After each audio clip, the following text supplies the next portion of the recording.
내가 택한 이스라엘아, 이제 들으라. 너를 만들고 너를 모태에서부터 지어낸 너를 도와줄 여호와가 이같이 말하노라. 나의 종 야곱, 내가 택한 여수르나 두려워하지 말라.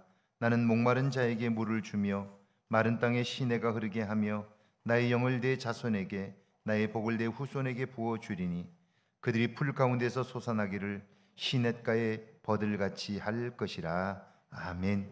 주님, 오늘도 저희를 부르사 하나님을 예배하게 하시며 분주했던 우리의 마음을 하나님께 모으게 하시고 하나님 앞에 서도록 도우시니 감사합니다. 하나님의 말씀은 살았고 운동력이 있어 좌우로 날선 검보다도 예리하다 말씀하시며 그 앞에 우리가 설 때에만 우리가 현재 우리의 모습을 보게 하시고 알게 하시고 깨닫게 하사 새로운 미래를 향하여 변화된 모습으로 다가서게 하시는 것을 감사합니다.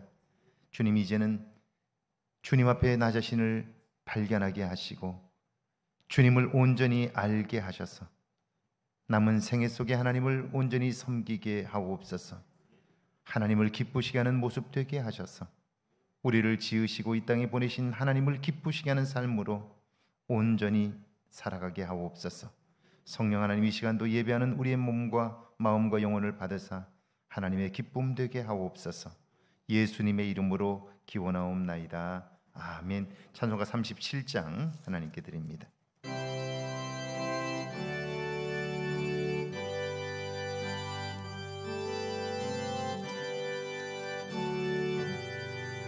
주 예수 이름 높이여 다 찬양하여라.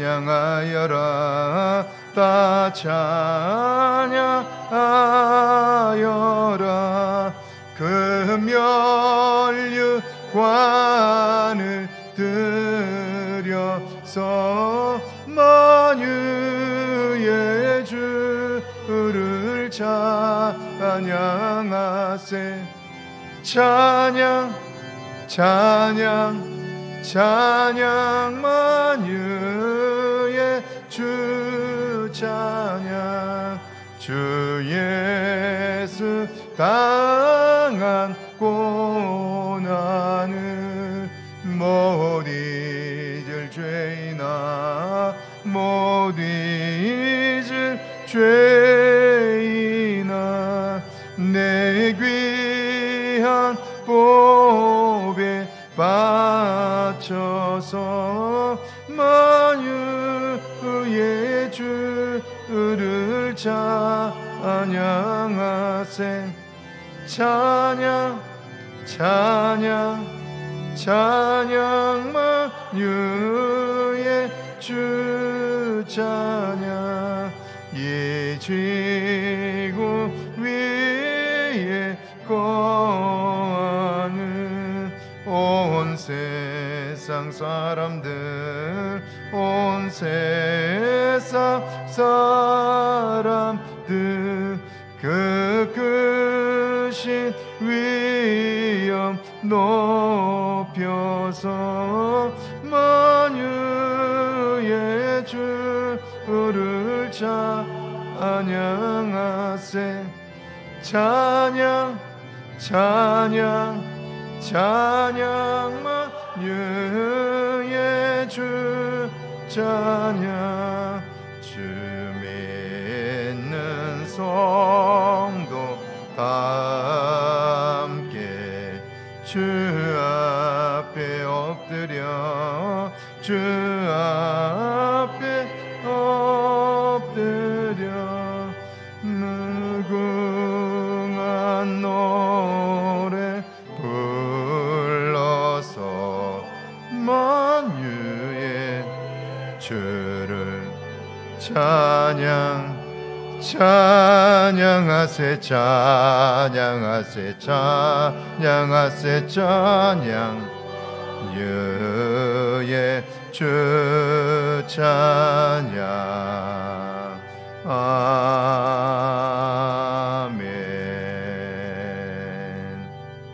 교동문 32번 시편 71편 말씀입니다. 교동문 32번 시편 71편 말씀 교독합니다.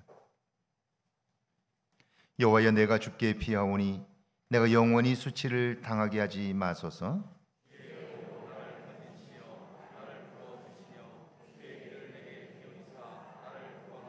주는 내가 항상 피하여 숨을 바위가 되소서. 주께서 나를 구원하라 명하셨으니 나의 하나님이여, 나를 악인의 손 곧 불의한 자와 흉악한 자의 장중에서 피하게 하소서.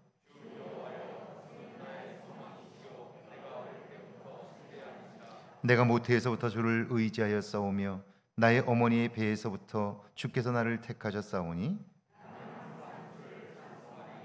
아멘. 사도신경으로 우리의 신앙을 고백합니다. 전능하사 천지를 만드신 하나님 아버지를 내가 믿사오며 그 외아들 우리 주 예수 그리스도를 믿사오니 이는 성령으로 잉태하사 동정녀 마리아에게 나시고 본디오 빌라도에게 고난을 받으사 십자가에 못 박혀 죽으시고 장사한 지 사흘 만에 죽은 자 가운데서 다시 살아나셨으며 하늘에 오르사 전능하신 하나님 우편에 앉아 계시다가 저리로서 산 자와 죽은 자를 심판하러 오시리라.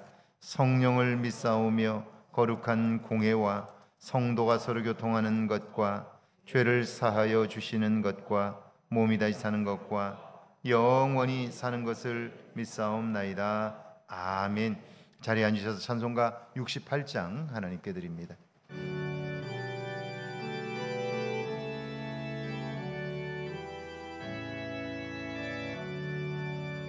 오 하나님, 우리의 창조주시니 내 주님께 귀한 것 드립니다. 내 주께만 엎드려 경배드리며 주의 이름 높이 찬양하네. 오 하나님, 우리의 대주제시여 큰 풍랑이 일 때도 도우셨네. 죽음에서 우리를 구하셨으니 내 주의 이름 높이 찬양하세. 주 하나님 이름을 함께 높이며 대주제께 영광을 돌리오리. 그 능력이 우리를 지켜주시니 주 하나님을 높이 찬양하네. 아멘.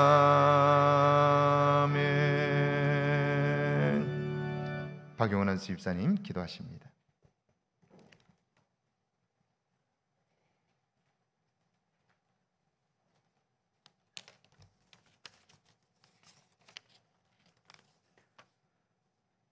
우리 삶의 주관자 되시는 전능하신 하나님, 아름다운 계절 10월 둘째 주 복된 주일 아버지 앞에 나와 예배로 영광 올려드리게 하여 주심을 감사드립니다.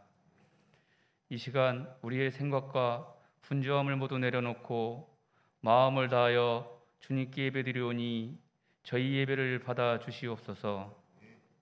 코로나라는 기나긴 터널을 지나오며 지금까지 지내온 모든 순간순간이 하나님의 크신 사랑과 은혜임을 고백합니다. 이 모든 힘겨운 시간이 끝날 하나님의 때를 기다리며 위기의 순간들 앞에 절망하지 않게 하시고 살아계신 하나님을 바라보며 새 힘을 얻게 하여 주옵소서. 성령 하나님과 매 순간 동행하며 형통의 길을 걸어가게 하여 주옵소서.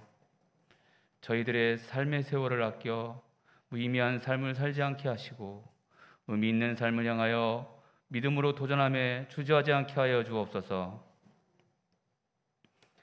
각 사람에게 맡겨주신 사명을 듬이 감당할 수 있는 능력을 더해주시고 허락하신 삶의 자리에서 축복의 다리를 놓아 참된 주님의 일꾼이 되게 하여 주옵소서.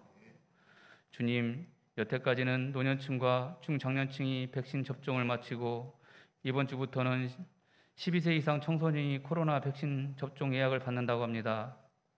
우리 아들, 딸들이 코로나 접종할 때 아프지 않게 하여 주옵시고 접종 후에도 후유증이 없이 건강하게 접종을 무사히 마칠 수 있도록 하여 주시옵소서. 모든 국민이 백신 접종을 마치고 코로나 이전에 건강한 삶을 살아갈 수 있는 그런 날이 하루속히 오게 하여 주옵소서. 주님, 10월은 풍요의 계절, 결실의 계절입니다. 오곡백과가 탐스럽게 익어가는 계절에 우리의 신앙이 느슨해졌다면 다시 분발하여 믿음이 풍성한 열매를 맺게 하는 저희들이 되게 하여 주옵소서. 수확의 시기에 수확할 수 없고 쭉정이만 수확하는 그런 신앙이 되지 않게 하시고 알곡이 가득한 풍성한 성령의 열매를 맺게 하는 그런 저희들이 되게 하여 주옵소서. 오늘도 생명의 말씀을 들고 단위에 서시는 목사님을 기억하시고 능력의 말씀을 증거하실 수 있도록 주님 붙들어 주시옵소서. 예배의 시종을 주님께 의탁하오며 예수 그리스도 이름으로 기도하옵나이다.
아멘. 우리 경례 박사까지 왔습니다.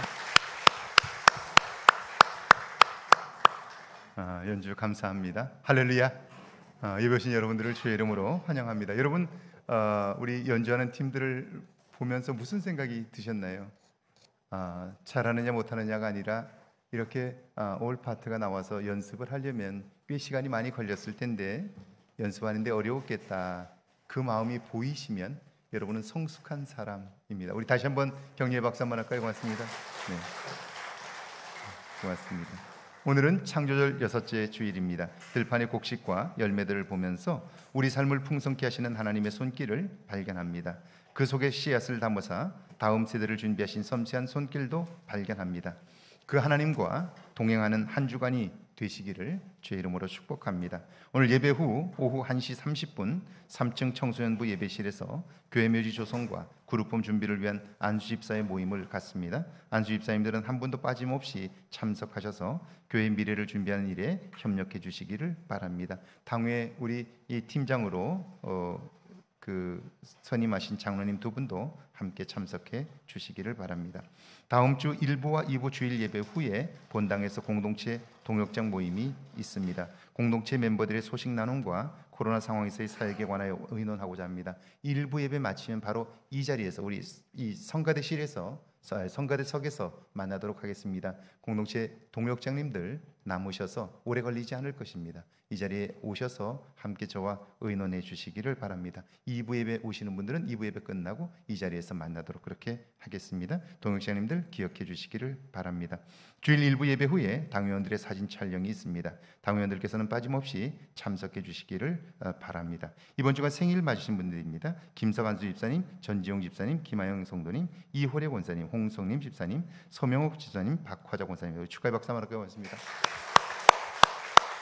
네, 우리 코로나 상황에서 교인들의 상황을 전혀 알지 못하고 그래서 사실은 서로 단절되어 있어서 그걸 어떻게 하면 좀 소식들을 나눌 수 있을까 생각하다가 한 주간에 있었던 일들을 사진으로라도 여러분에게 알려드리려고 준비를 했습니다. 지난주 김세자 원장님 집터 기공 감사 예배가 있었습니다.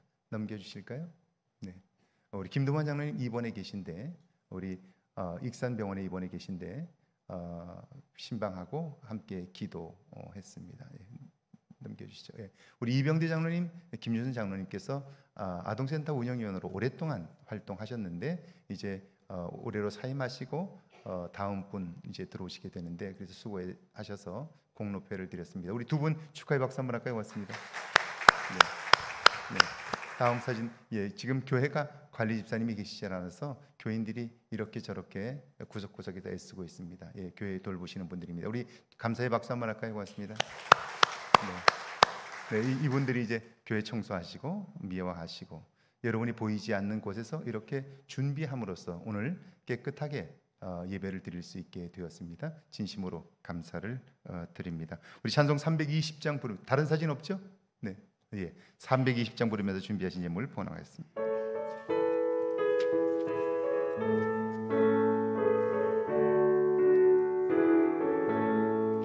나의 죄를 정케 하사 주의 일꾼 삼으신 구세주의 넓은 사랑 항상 찬송합니다.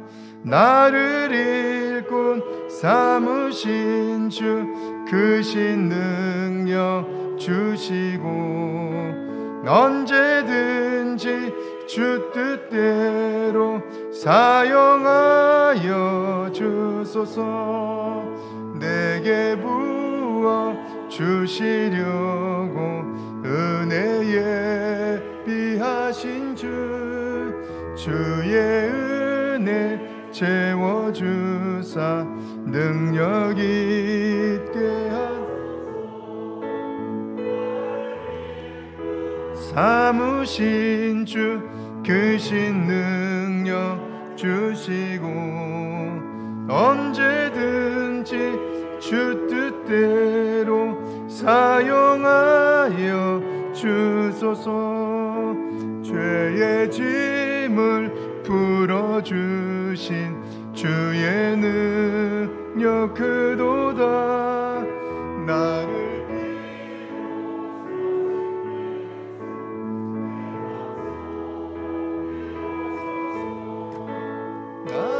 읽고 삼으신 주 크신 능력 주시고 언제든지 주 뜻대로 사용하여 주소서. 주여 내게 성령으로 충만하게 채우사 생명수가 강물처럼 흐르게 하옵소서. 나를 일꾼 삼으신 주 크신 능력 주시고 언제든지 주 뜻대로 사용하여 주소서. 아멘. 전희 목사님 감사함을 드렸습니다. 생일 감사함을 홍성님 목사님, 김동환 장로님, 최영숙 권사님, 큰 믿음 주옵소서. 어려움 속에서 새 일정을 주신 하나님, 그곳에서 하나님의 큰 뜻을 이루게 하소서. 최원영 집사님 감사함을 드렸습니다. 김범정 형제 감사함을 황대성 집사님, 이금순 무명으로 손말순 권사님, 김희숙 권사님, 조인숙 권사님, 조인식 권사님, 하나님의 감사님 남궁선 집사님, 백인영, 문정숙 권사님, 아동부에서 무명으로 감사함을 1000번 제목을 드렸습니다. 기도합니다. 하나님 아버지, 이 땅을 사는 동안 주의 은혜 안에 살게 하시고 주의 돌보심 안에 살도록 우리를 붙드신 것을 감사합니다. 그 은혜를 기억하며 예배하는 손길들을 기억하시고 특별히 마음을 모아드리는 이 예물들을 기뻐 받아 주옵소서. 마음이 담겨 싸우니 그 마음이 복되게 하셔서 그 마음에 더러운 것들이 하나님 체하여지게 하시고 아름다운 것들을 담게 하셔서 마음으로 꿈꾸는 일들마다 형통하게 하시고 도우시는 하나님의 손길을 보게 하옵소서. 하나님, 그 마음과 그 영혼이 주님을 기억하오니 영혼이 복되게 하셔서 하나님으로 인한 은혜가 충만하게 하시고 하나님으로 인한 기쁨이 그 속에서 넘쳐나게 하옵소서. 그래요, 주님을 의지하는 믿음으로 인하여 이 땅에서 부족함이 없는 삶을 경험하도록 축복하여 주옵소서. 말씀을 기억하며 드리는 10의 1조와 주정예물과 주일 예물을 드립니다. 여러 모양으로 드리는 감사의 예물들을 받아 주옵소서. 주님, 새로운 직장을 주신 하나님께 감사하며 드리는 이 예물을 받아주시고 그곳에서 하나님 아버지 행하는 일들 속에 형통함을 주시고 피곤하거나 지치지 않도록 새 힘을 공급하여 주옵소서. 연약한 중에 있는 우리 김동환 장로님, 주님 굳건한 손을 펼치사 저를 붙드시고 일으켜 주옵소서. 하나님 아버지, 드시는 것마다 소화되게 하시고 힘을 얻게 하시고 연약한 부분들이 염증이 제거되게 하시고 온전한 몸의 회복이 있도록 축복하여 주옵소서. 여러 모양으로 드리는 감사의 예물들을 받으시고 평생의 감사함이 넘치게 하옵소서. 1000번째 예물을 받으시고 마음에 소원하는 일들을 속히 이루어 주옵소서. 특별히 자녀들을 향한 부모의 마음을 주님 받아주시고 저들이 자기 자리에서 하나님 소중한 삶을 살아가게 하시고 계획하고 하나님 노력하는 일들마다 형통케 하시되 장성한 자녀들에게는 배우자를 허락하사 가정을 이루게 하시고 저들이 행하고 하나님 꿈꾸는 일들마다 주 안에서 온전히 이루어지게 하옵소서. 하나님이 응답하셨다고 기뻐하는 날이 속히 오게 하옵소서. 우리 모두를 축복하사 우리의 삶 속에 행하신 하나님으로 인하여 기쁨 충만하게 하옵소서. 예수님의 이름으로 축복하며 기도하옵나이다. 아멘.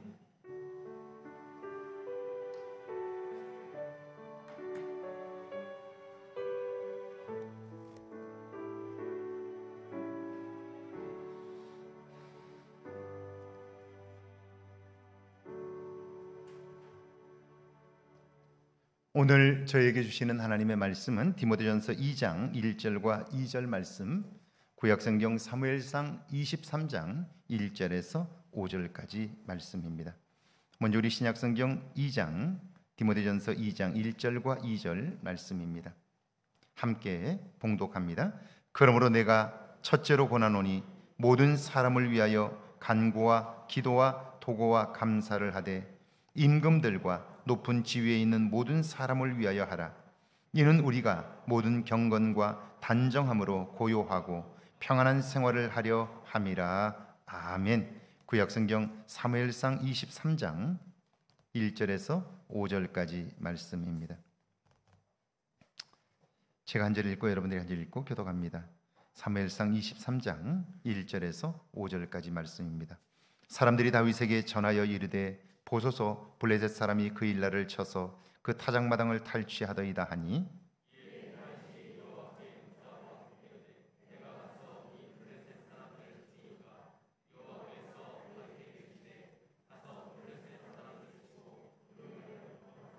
다윗의 사람들이 그에게 이르되 보소서 우리가 유다에 있기도 두렵거든 하물며 그 일나에 가서 블레셋 사람들의 군대를 치는 일이리까 한지라.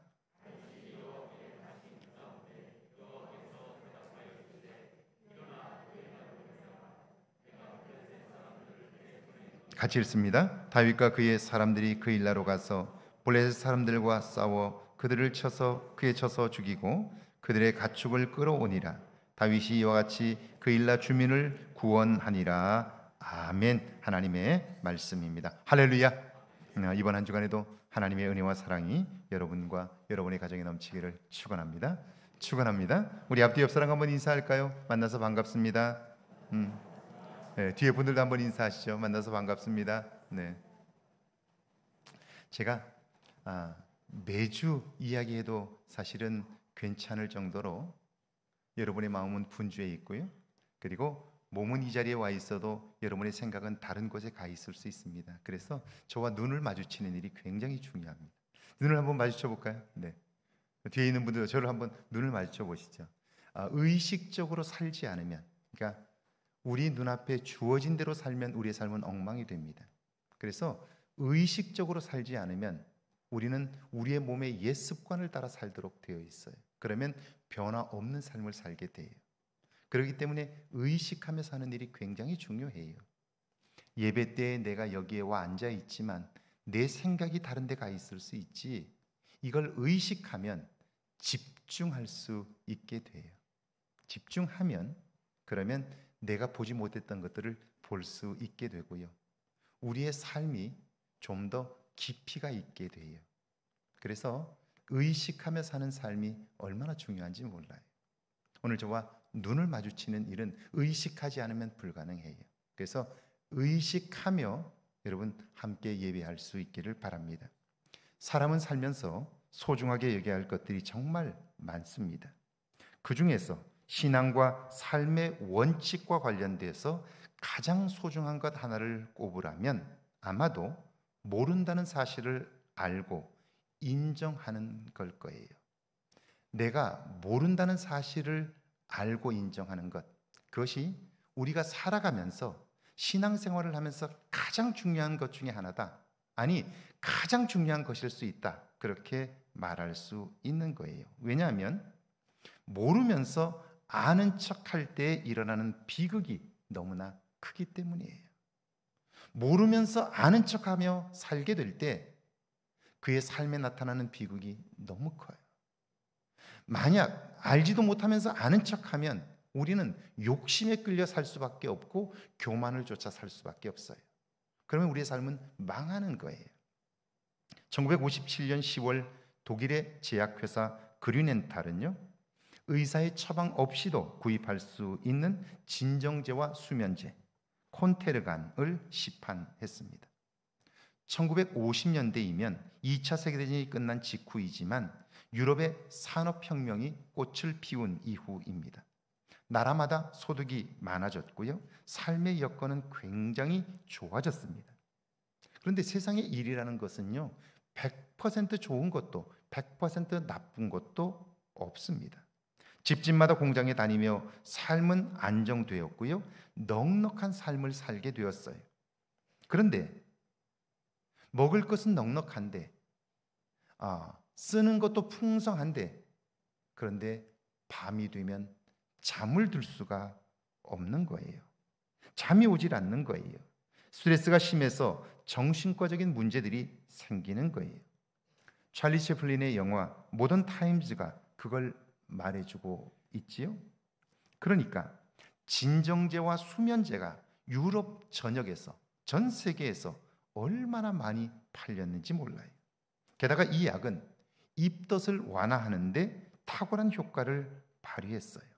그러니까 이때까지만 해도 입덧은 상황을 완화시킬 만한 어떤 약도 없어요. 그러니까 그냥 몸으로 겪어내야 하는 거예요. 고통이 얼마나 커요. 그런데 이 약이 임산부들의 입덧을 완화시키는데 탁월한 효과가 있다. 그러니까요, 임산부들에게는 아주 꿈의 약으로 알려집니다. 정말 많은 분들이 복용하게 된 거예요. 그런데 이 약을 복용한 이후에, 이 약이 판매된 이후에 기이한 현상이 하나 벌어졌습니다.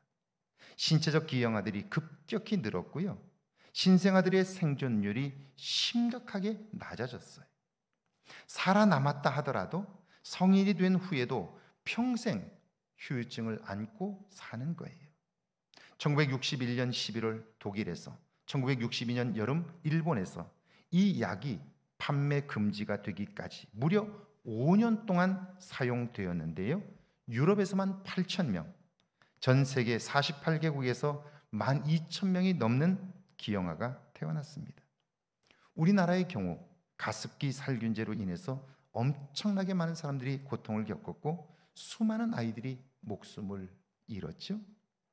그런데 이 문제를 연구하면서 특이한 것이 하나 있었어요. 그것은 유럽 전체와 세계가 이 약 때문에 어려움을 겪었는데요, 유독 미국은 피해가 거의 없는 거예요.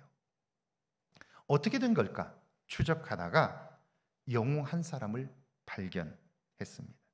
그분은 프랜시스 켈시라는 박사인데요, 미국 식품의약국 FDA에 근무하고 있었습니다. 어느 날 출근하고 보니까 이 약을 승인해 달라는 요청이 올라와 있었어요. 그분이 서류를 자세히 읽어보니까 부족해요. 문제가 있습니다. 그래서 서류를 돌려보냈어요. 회사는 다시 서류를 냈고요, 이분은 또다시 거절했습니다. 여러분, 세계적인 제약회사들이 얼마나 로비를 많이 하는 줄 아시죠?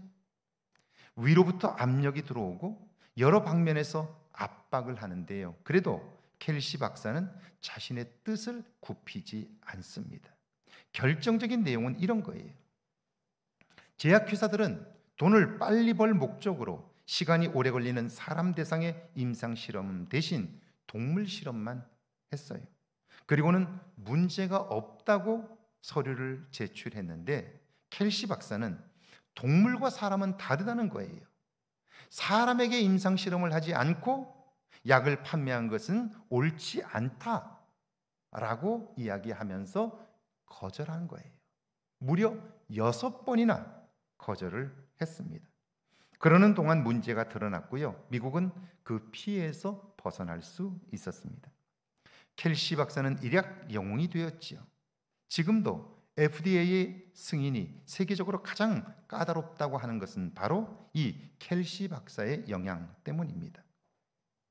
한 사람만 깨어 있어도, 중요하고 결정적인 자리에 있는 한 사람만 깨어 있어도 이처럼 엄청난 피해를 미연에 방조할 수 있다는 거예요. 그러니까 보세요. 아버지 된 우리들이, 어머니 된 우리들이 깨어 있으면 가정이 사는 거예요. 적어도 교회 안에 직분을 받은 목사가, 장로가, 권사가, 집사가 깨어 있다면 이 세상은 여러분 위험에서 건져질 수 있는 거예요. 깨어있는 사람들에 의해서 이 땅의 위험은요, 절반 이하로, 아니 상당히 많은 위험을 줄일 수 있다 하는 거죠. 오늘 신약의 본문인데요, 디모데전서 2장 1절입니다. 같이 한번 읽어볼게요. 1절입니다. 그러므로 내가 첫째로 권하노니 모든 사람을 위하여 간구와 기도와 도고와 감사를 하되. 디모데전서 1장은요, 교회 안에 들어와 교회 질서를 어지럽게 하는 거짓 교사들과 그에 대한 대응에 관한 말씀이에요. 이어서 2장은 교회 안에 있는 성도들이 어떻게 신앙생활을 잘할 수 있는지, 성숙한 그리스도인의 모습이란 어떤 것인지 그걸 말씀하고 있어요. 여러분은 신앙생활을 하는 데 있어서 가장 중요한 것이 무엇이라고 생각하시나요?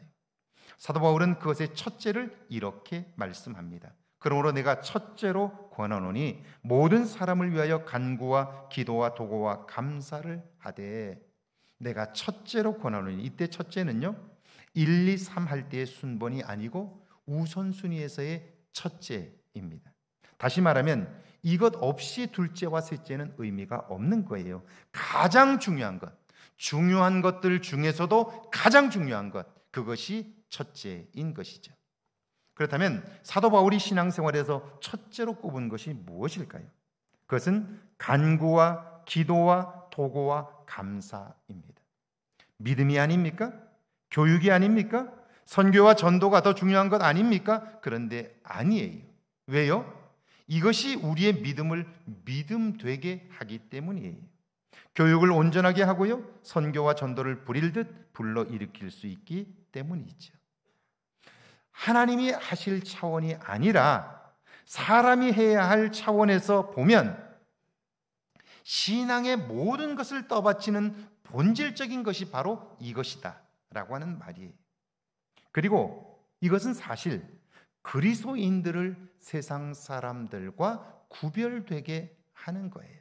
그러니까 이게 기본이며 가장 중요한 것인데, 이걸 통해서 우리는 세상 사람과 그리스도인이 구별되고, 구별된 우리들을 통하여 세상은 소망을 갖게 되고요, 욕심과 교만을 쫓아 세상이 엉망이 될 때에도 소망의 사람들, 믿음의 사람들이 있기 때문에 세상은 더 이상 부패하지 않을 수 있다 하는 거예요.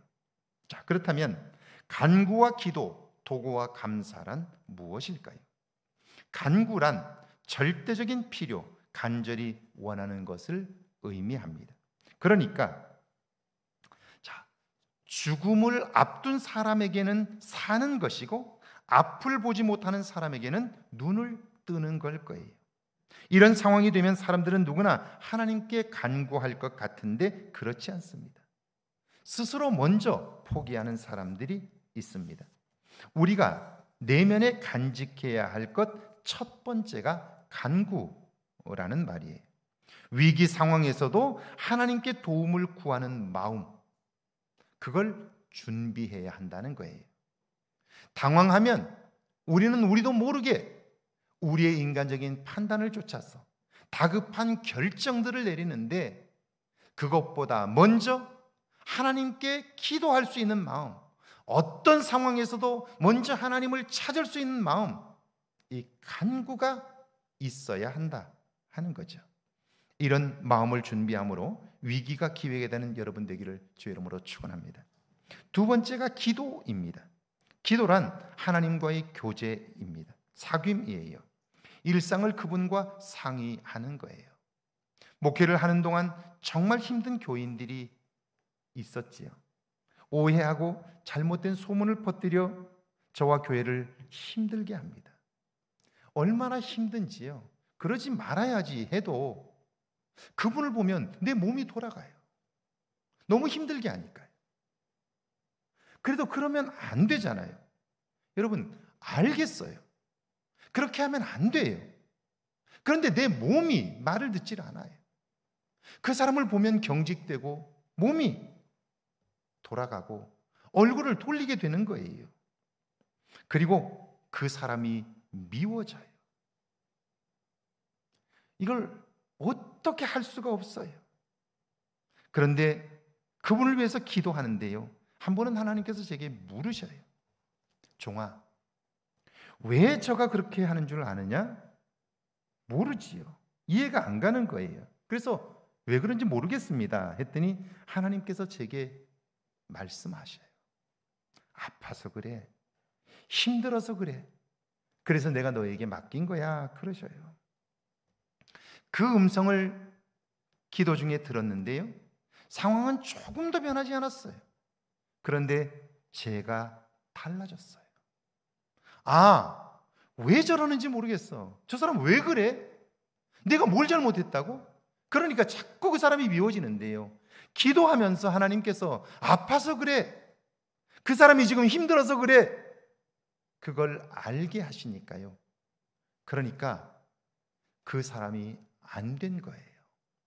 미워지는 것이 아니라 그 사람의 고통이 느껴지는 거예요. 그러니까 어때요? 그를 미워하는 것이 아니라 오히려 안타까워하는 거예요. 그러니까 그를 대하는 나의 얼굴이 달라지지요. 그를 안타깝게 여기니까요, 그가 무엇라고 하든 나는 따뜻하게 대하게 되는 거죠. 상황은 달라지지 않았지만 제가 달라지니까 어때요? 그분도 달라지셨어요. 기도의 능력이죠. 기도의 능력을 경험하는 여러분 되기를 주의 이름으로 축원합니다. 세 번째가 도고입니다. 도고는요, 나와 내 가족이 아닌 다른 사람의 유익을 위하여 드리는 기도입니다. 여러분, 우리의 믿음이 대단하고 신앙이 위대한 이유가 여기에 있어요. 여러분이 아시는 백부장의 종이 병들었습니다.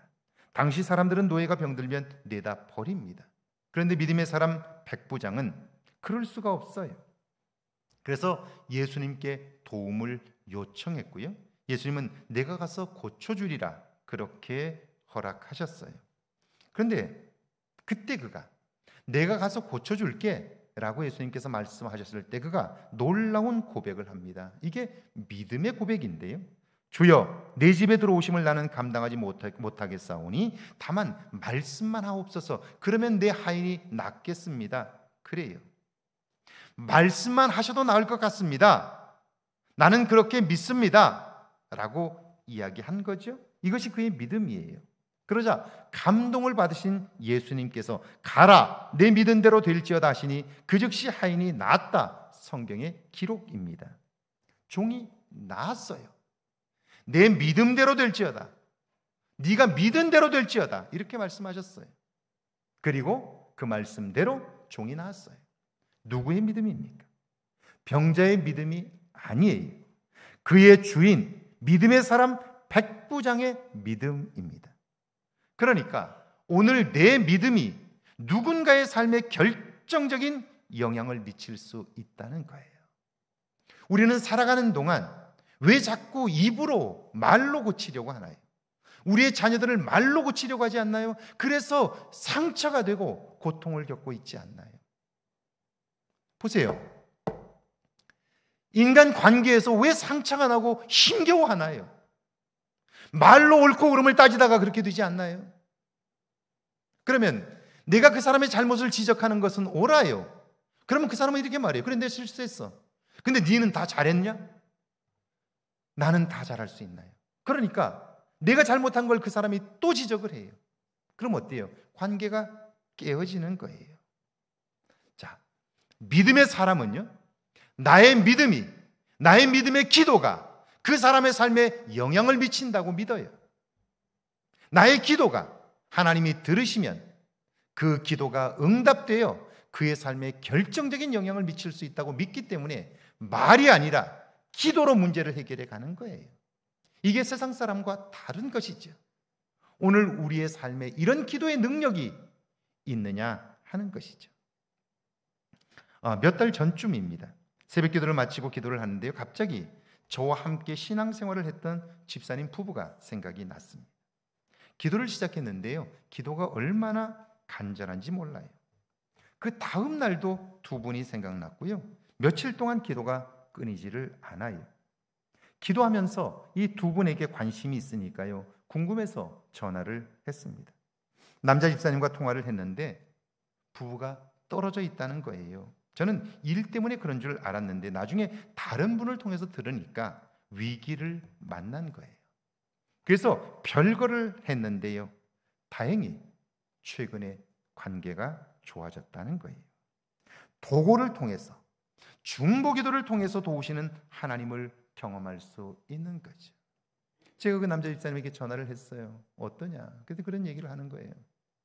그래서 제가 무슨 일인지는 모르지만 내가 최근에 지금 며칠 동안 간절하게 두 분을 위해서 기도하게 되었다고.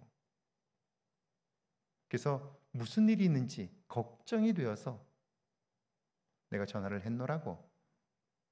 그러면서 제가 두 분에 관한 과거에 저와 제가 목회할 때 그 두 분을 만났던 좋은 추억들을 이야기해 주었어요. 부인 집사님이 정말 힘들었을 때 저를 만났는데 그때 힘들었을 때에 하나님이 도우셨던 이야기들을 들려주고, 이분 남자 집사님 결혼 이후에 힘들었던 때가 있었는데 그때 하나님이 도우셨던 이야기들을 들려주었어요. 그리고 하나님이 지금도 함께 하신다고, 그리고 부인 집사님에게 꼭 들려주라고. 그리고 전화를 끊었는데 그 이후에 관계가 좋아졌다 하는 이야기를 들었습니다. 자, 도구를 통해서 우리는 도우시는 하나님을 경험할 수 있습니다. 그리고 그 하나님을 의지하게 될 때, 그 하나님을 경험하게 될 때 우리는요, 누군가의 삶에 영향력 있는 경험들을 하게 되고요, 내 삶에도 그분을 경험함으로 능력 있는 삶이 경험되는 거죠. 중보기도의 능력입니다. 이런 능력이 여러분에게도 경험되기를 주의 이름으로 축원합니다. 네 번째가 감사입니다. 감사란 하나님께서 주신 은혜를 인정하고 기쁘게 받아들이는 것을 의미해요. 감사 역시 기도의 한 부분인데요, 감사의 눈이 떠지면 삶이 달라집니다. 예수님께서 어디를 가시든지 소문이 나서 사람들이 몰려왔습니다. 그런데 그들 대부분이 가난한 사람들이에요. 먹을 것도 없고요, 예수님의 말씀을 듣다 보니 밥 먹을 시간도 지났습니다. 배가 고플 수밖에 없죠. 그때 예수님께서 어린 아이가 바친 보리떡 5개와 물고기 2마리로 5,000명 이상의 사람들을 먹였습니다. 그런데 이때 예수님의 특이한 행동이 하나 있습니다. 그것은 물고기 2마리와 보리떡 5개를 들고 축사, 유카리스테사스, 감사 기도를 드린 거예요. 아이들을 포함하여 최소한 10,000명이 넘습니다. 그런데 가진 것은 보리떡 5개와 물고기 2마리 뿐입니다. 여러분, 지금 부족해요. 아니, 모자랄 정도가 아니라 거의 없는 것과 똑같아요. 그들을 먹여야 하는데 가진 것은 없어요. 그러면 불평해야 하는 것 아닌가요? 원망해야 하는 것 아닌가요? 그런데 예수님은 그걸 들고 하나님께 감사했어요. 자, 어떻게 그럴 수 있나요?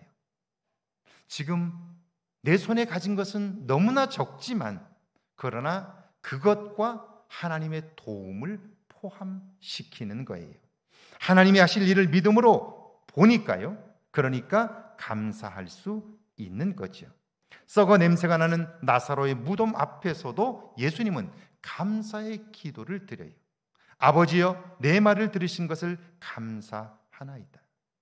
그러니까 우리가 신앙생활을 하면서 내가 성숙한 사람이냐 아니냐를 알 수 있는 것은요, 어떤 상황, 나의 뜻대로 되지 않고 나의 계획대로 되지 않고 내 삶에 무언가 부족할 때 내가 반응하는 것을 보면 알 수 있다는 거예요. 교회 안에서 어떤 직책을 가졌든지 이런 부족한 상황, 불만과 불평의 상황이 왔을 때에 그럼에도 불구하고 내 입에서 감사의 이야기가 나올 수 있다면 그 사람은 믿음의 사람이고 성숙한 사람이에요. 직분으로 그 사람의 믿음을 판단하는 것이 아니라 그가 반응하는 것을 보면 그 사람의 믿음을 알 수 있다는 거예요. 예수님은 부족하고 불가능한 것 같은 상황 속에서도 하늘을 향하여 감사의 기도를 드렸어요. 그리고 불가능한 것을 가능하게 하시는 하나님을 경험해요. 부족한 것을 채우시는, 넉넉히 남게 하시는 하나님을 경험하게 된 거죠. 여러분에게도 이런 감사의 기도를 통한 능력이 있기를 주의 이름으로 축원합니다. 간구와 기도와 도구와 감사는 모두 다 기도입니다. 그러니까 믿음의 사람을 믿음의 사람 되게 하는 것이 바로 기도라는 거예요. 기도 없이 신실하고 구별된 그리스도인으로 살 수는 없어요. 기도할 때 그리스도인은 하나님이 주시는 신비와 능력을 경험해요. 세상에서 구별된 아름다운 삶을 살게 되는 거죠. 하나님은 이런 삶으로 우리를 초대하셨어요. 누구나 다 자기의 능력과 상관없이, 자기의 자리와 상관없이 아름다운 삶을 살도록 우리를 부르신 거예요. 그리고 그 부름에 온전히 응답하기만 하면 우리는 아름다운 삶을 살 수 있다 하는 거죠. 디모데전서 2장 2절입니다. 같이 한번 읽습니다. 2절입니다. 임금들과 높은 지위에 있는 모든 사람을 위하여 하라. 이는 우리가 모든 경건과 단정함으로 고요하고 평안한 생활을 하려 함이라. 임금들과 높은 지위에 있는 사람들, 여러분 당시로 보면 이들 대부분은요 그리스도인들을 멸시하고 박해했던 사람들이에요. 당시 로마 황제 네로가 통치를 했습니다. 네로 황제가 그리스도인들을 어떻게 대했는가를 여러분은 기록들을 통해서 알고 있죠. 엄청난 박해를 했어요. 그래서 그들이 도저히 함께 살 수가 없어서 사람들이 다니지 않는, 사람들이 찾지 않는 무덤가로 숨어들었고요. 그 무덤 지하를 파서 그곳에서 생활했어요. 직장을 가질 수 없을 뿐 아니라 아이들을 교육도 시킬 수 없는 곳이에요. 지하 공동묘지 밑을 파서 그곳에서 생활을 했어요. 누구 때문에요?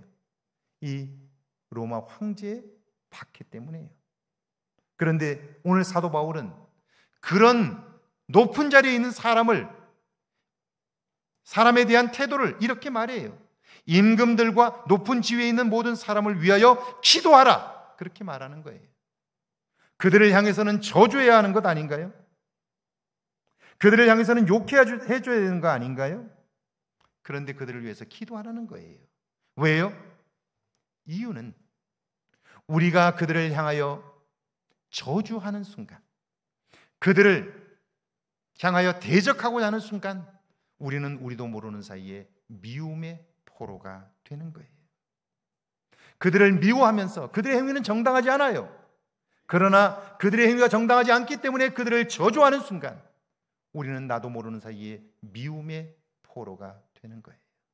미움의 포로가 되어 이제 그는 자유한 삶을 살 수 없게 되는 거예요. 미움이 우리 안에 자리를 잡으면 하나님이 어떤 말씀을 하셔도 들을 수가 없게 돼요. 우리 안에 평안이 없어요. 그러기에 사도 바울은 그들을 위해서도 기도하라, 그렇게 말씀해요. 왜요? 미움의 포로가 되지 않기 위함이죠. 평안을 잃지 않기 위함이에요. 선으로 악을 이기기 위함이에요.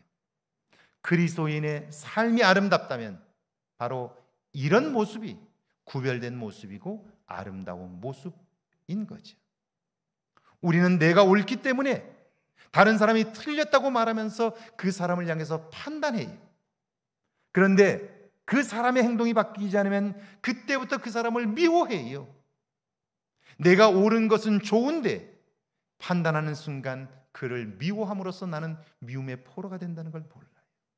그리고 미움이 내 마음에 자리 잡고 있는 순간 그때 나는 미움의 포로가 되어 내 인생 전부를 낭비하게 되는데 그걸 모르는 거예요. 이것은 오늘 사도 바울이 그가 그렇게 박해를 당하고 있음에도 불구하고 박해하는 자를 미워하지 않는 이유인 거예요. 여러분, 사도 바울은 로마의 시민권을 가지고 있어요. 그럼에도 불구하고 자기의 죄를 묻지도 않고 매질을 하고 옥에 가두었던 사람들이 있어요. 내가 감정대로 반응을 했다면 그 자들을 잡아다가 다 고발하면 그들은 그 자리에서 내려와야 돼요. 로마 시민권을 가진 사람은 황제 앞에서 재판을 받아 유죄 판결을 받기 전까지 절대로 구금할 수가 없어요. 매질할 수 없어요. 죄를 물을 수가 없어요. 그런데 사도 바울은 얼마나 많이 매맞았는지 몰라요. 그러니까 한번 폼나게 그들을 무릎 꿇려서 호통을 쳐줄 수 있음에도 불구하고 그러지 않아요. 왜냐하면 그러는 순간 내가 그들을 향한 미움의 포로가 되기 때문이에요. 내가 세상 속에서 구별된 삶을 살 수 없기 때문이죠. 아름다운 삶을 위하여 하나님이 나를 부르셨는데 미움이 내 안에 자리 잡는 순간 나는 아름다운 삶을 살 수 없게 되기 때문이에요. 오늘 구약의 본문인데요, 한번 읽어볼까요? 사무엘상 23장 1절과 2절입니다. 같이 한번 읽습니다. 사람들이 다윗에게 전하여 이르되 보소서 블레셋 사람이 그 일날을 쳐서 그 타작마당을 탈취하더이다 하니 이에 다윗이 여호와께 묻자와 이르되 내가 가서 이 블레셋 사람들을 치리이까? 여호와께서 다윗에게 이르시되 가서 블레셋 사람들을 치고 그 일날을 구원하라 하시니. 그 일날 사람들, 이들은 자기의 형제들이죠. 그들이 블레셋 군인들의 공격을 받아 위기를 만났습니다. 다윗에게 도움을 요청했어요. 적어도 다윗의 주변에는 600명 정도의 그 사람들이 있습니다. 그런데 생각해 보세요. 지금 다윗은 자신의 거처를 들키지 않도록 숨어 다니고 있어요. 그런데 한판 전쟁을 하면 있는 곳이 드러나지요. 위험합니다. 게다가 침공한 사람들이 누굽니까? 블레셋 사람들이에요. 그들이 누구죠? 한때 자기 땅에서 살 수 없어 다윗이 정치적으로 망명을 했던 땅입니다. 그들의 위협이 두려워 침을 흘리며 미친 척을 했던 곳이에요. 그들 역시 다윗을 향해 이를 갈고 있는데 만약 싸움을 벌이면 그들이 가만히 있지 않을 거예요. 도저히 싸워서 안 되는 상황이지요. 그게 아니더라도 만약 싸움에 나서면요, 다윗은 블레셋으로부터 공격을 받고 그리고 그를 잡아 죽이려고 하는 사울 왕으로부터 공격을 받아 협공을 당하게 됩니다. 그러면 갈 곳도 없고 숨을 곳도 없어요. 병사의 숫자나 무기 어떤 것을 봐도 싸울 수 없는 상황이지요. 사람들은 이런 상황이 되면 모른 척합니다. 못 들은 것처럼 행동합니다. 그런데 다윗은 하나님의 사람이에요.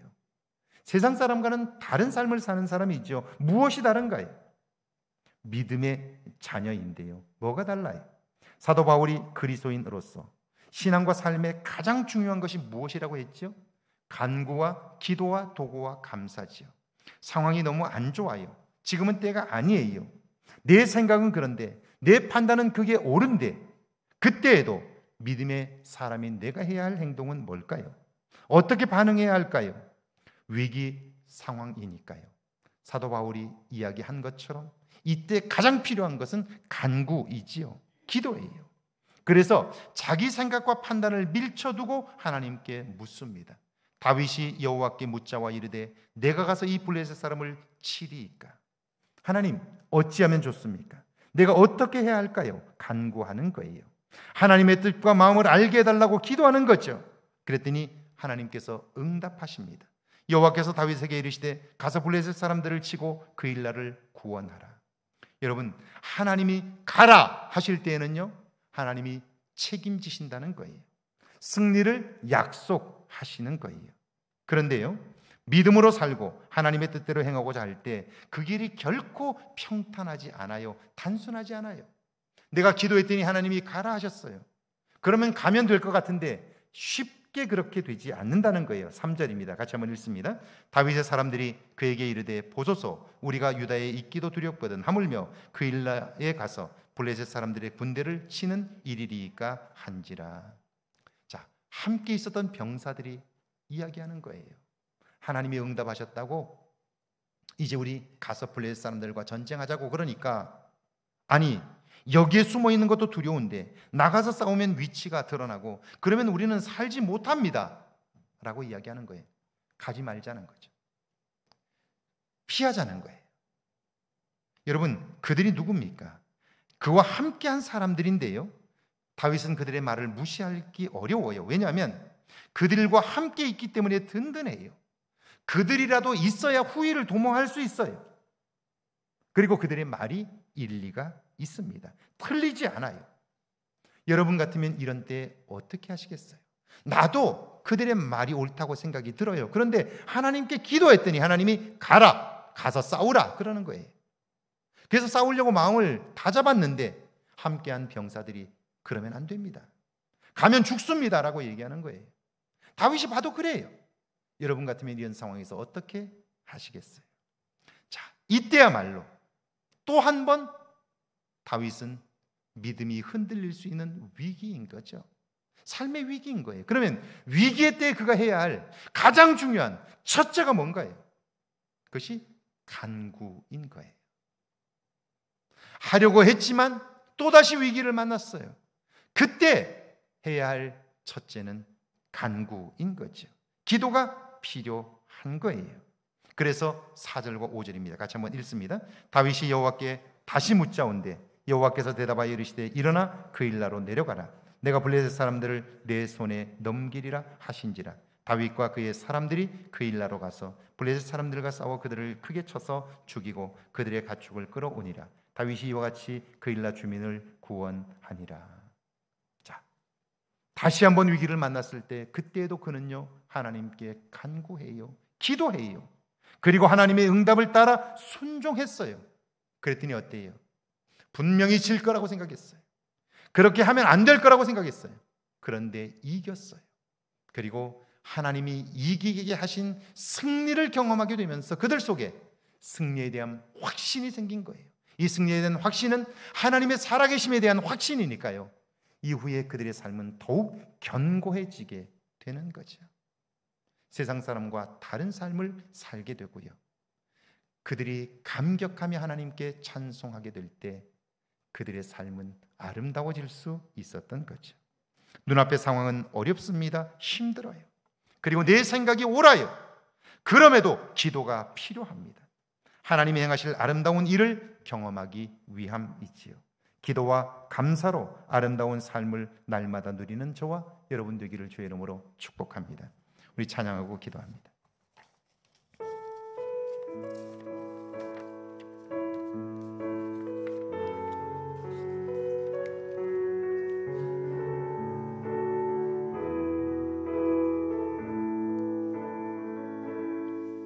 우리 오늘 눈물로 한 알의 씨앗을 심는다.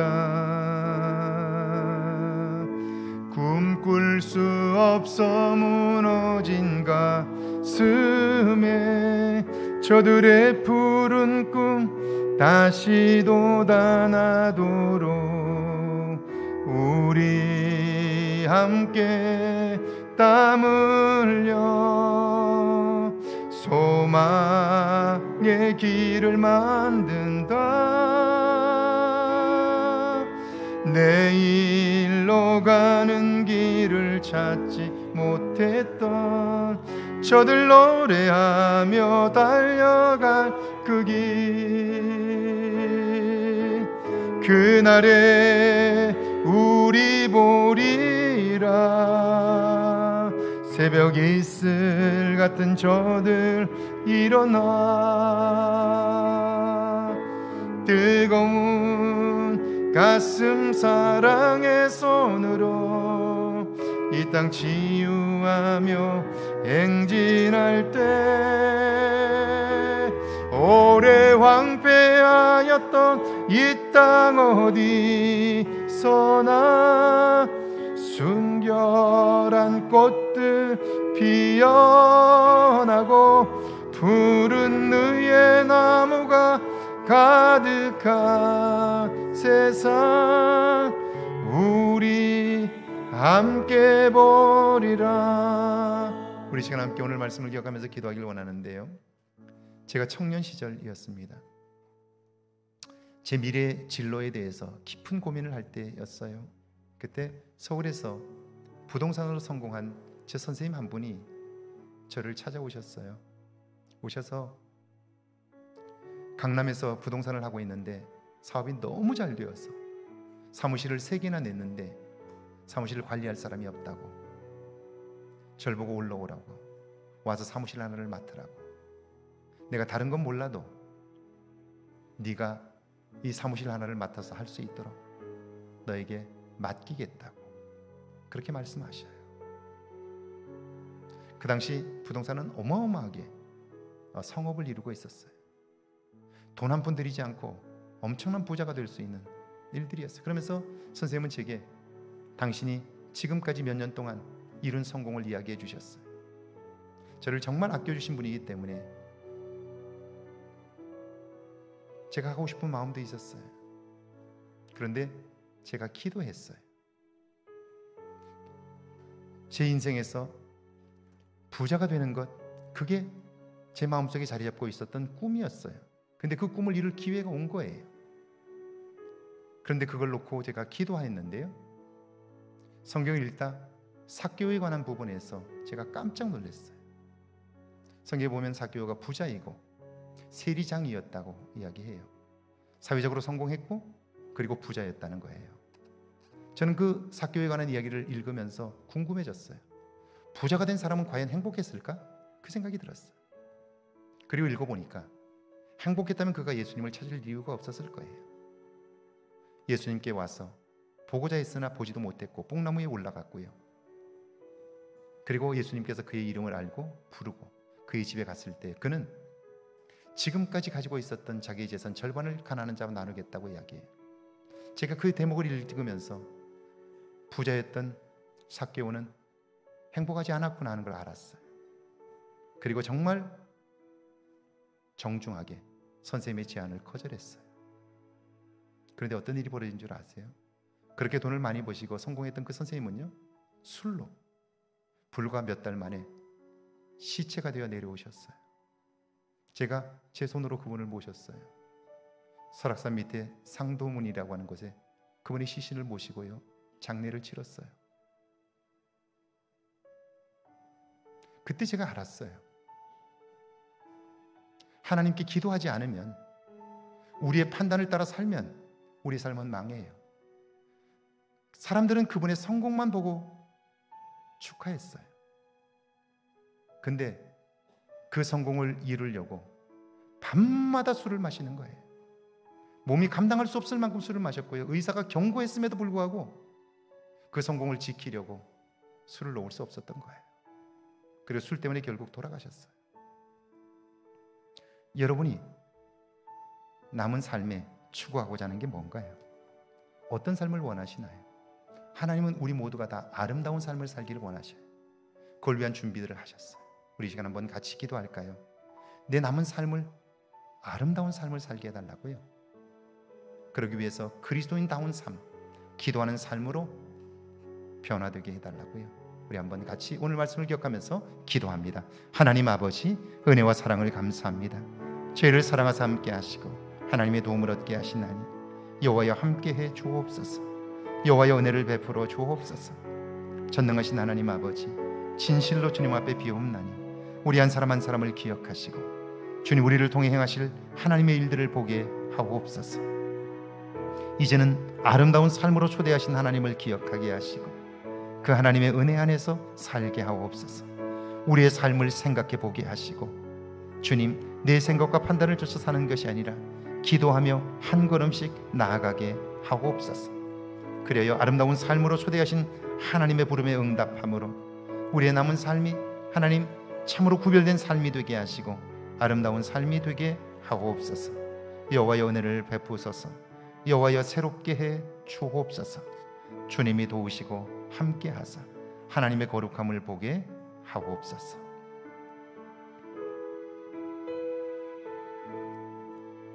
주님, 이 아침에 저희를 부르시고 예배하게 하시니 감사합니다. 사람의 말 속에 담긴 하나님의 음성도 듣게 하시니 감사합니다. 이 말씀으로 나를 돌아보게 하시고 이제는 구별된 삶을 살아보게 하옵소서. 무엇보다 더 첫째 되는 것에 관심하게 하셔서 기도를 통하여 우리의 삶이 새로워지게 하옵소서. 근본적인 변화가 시작되게 하옵소서. 지금은 우리 주 예수 그리스도의 은혜와 하나님 아버지의 놀랍고 크신 사랑하심과 성령의 도우시고 함께 하시는 은총의 역사가 이제 하나님의 부름을 쫓아 아름다운 삶을 살기를 다짐하는 죄 모든 백성들과 가정과 일터와 우리의 교회 위에, 우리가 사는 이곳 아름다운 황등과 익산과 이 땅과 온 세계 위에 이제로부터 영원토록 함께 계실지어다. 아멘.